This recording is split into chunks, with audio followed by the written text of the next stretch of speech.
Welcome to Rest Reviews. My name is Daniel, and today I will be counting down my favorite movies of the year 2025. I saw 131 films last year, and many of them I liked quite a bit. I will be going by US release dates for this list, and also only official releases, so no movies that only showed at festivals but haven't actually been released yet. I'm also only going to be including narrative feature films for this list, no documentaries or short films. I do highly recommend the documentaries Mr. Nobody Against Putin and The Perfect Neighbor, though. Let me know your favorite movies of 2025 down in the comments. We all have different takes, so I don't expect any of us to have the exact same list. Hopefully my list can help you discover some movies that you might have missed otherwise and could end up loving. I will have my rating next to each film listed, so with that, let's get started with some honorable mentions. Magazine Dreams. Jonathan Majors may have fallen from grace, but he gives a powerful performance in Elijah Bynum's drama about an obsessed bodybuilder. The Testament of Ann Lee. Amanda Seyfried gives the performance of her career so far in this offbeat historical musical from Mona Fastvold. The Fantastic Four: First Steps. Matt Shakman presents retro-futurist fun for Marvel's first family in my favorite MCU film since Spider-Man: No Way Home. Train Dreams, a beautiful and sad historical drama from Clint Bentley, featuring a great performance by Joel Edgerton and arguably the best cinematography of 2025. Blue Moon.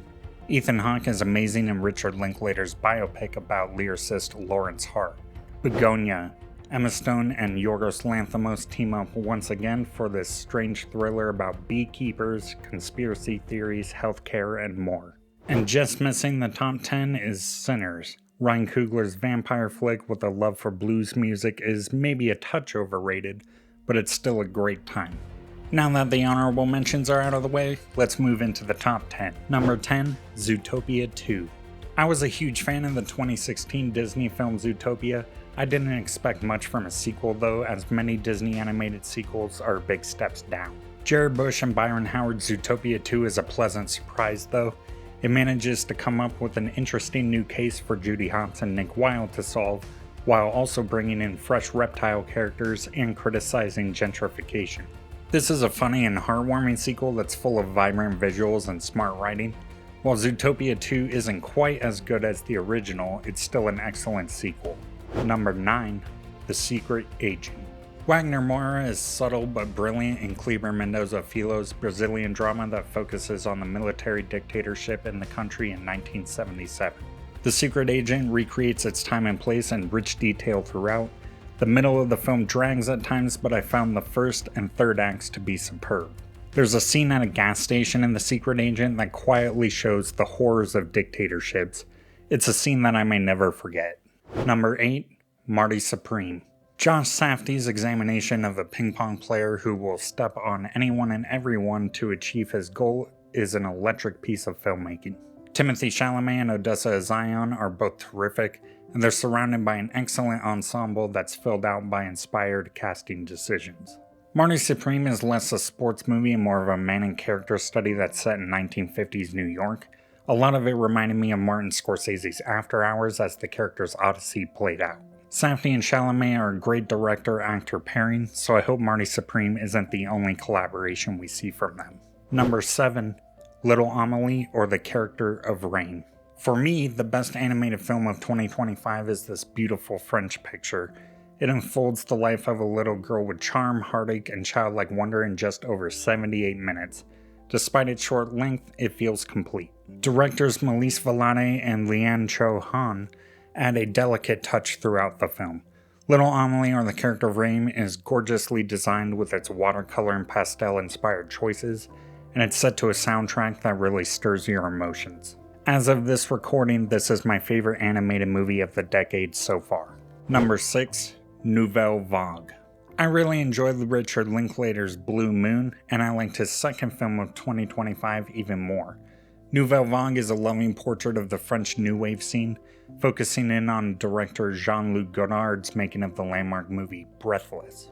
Actor Guillaume Marbank is marvelous as Godard, and Zoe Deutsch is just as good as actress Jean Seberg. Linklater manages to capture Godard's brilliance and arrogance as a creative, and the film is also beautifully shot in black and white by David Chamberlain. Number 5, the voice of Hind Rajab. Kauthar Ben Hania took a big risk making the voice of Hind Rajab the way that she made it. In lesser hands, it really could have fallen apart and felt exploitative. The film focuses on Red Crescent volunteers who received an emergency call from the title character, a young Palestinian girl who was killed in Gaza by Israeli forces in early 2024. While the Red Crescent volunteers are portrayed by actors here, the voice on the phone belongs to the real-life Hind Rajab, captured through voice recordings. The voice of Hind Rajab is a powerful wake-up call of a film. Number 4. Hamnet. Based on Maggie O'Farrell's novel, director Chloe Zhao's film explores the lives of William and Agnes Shakespeare as they deal with tragedy. Hamnet features a stunning Oscar-winning performance by Jessie Buckley as Agnes. She really cemented herself as a star with this film. Paul Mescal is equally as amazing as William. This is a poignant film that shows the love for nature, motherhood, and theater. It also features one of my favorite overhead shots in recent years.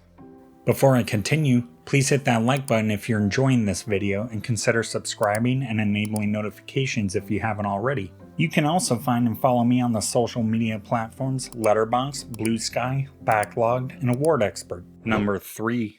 One Battle After Another.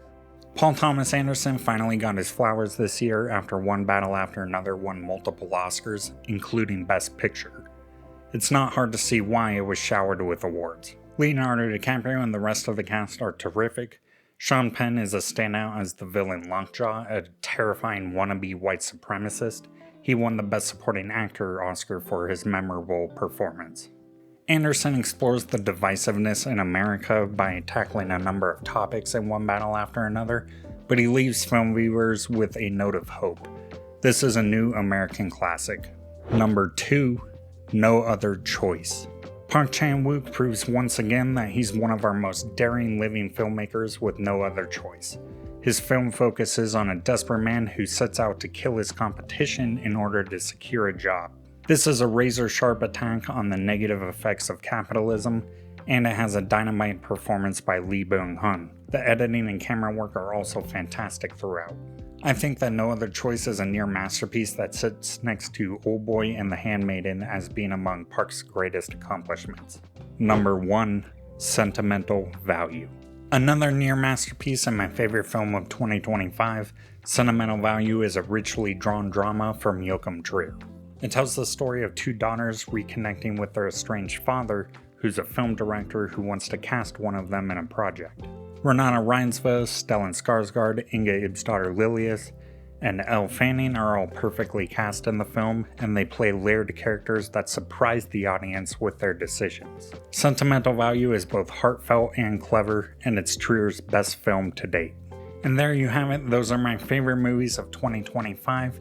I hope that you guys enjoyed hearing my thoughts and that you'll discover these films if you haven't already, and let me know down in the comments what your favorite movies of 2025 were. Thank you so much for watching this video. You can check out these other videos on Rester Reviews right now.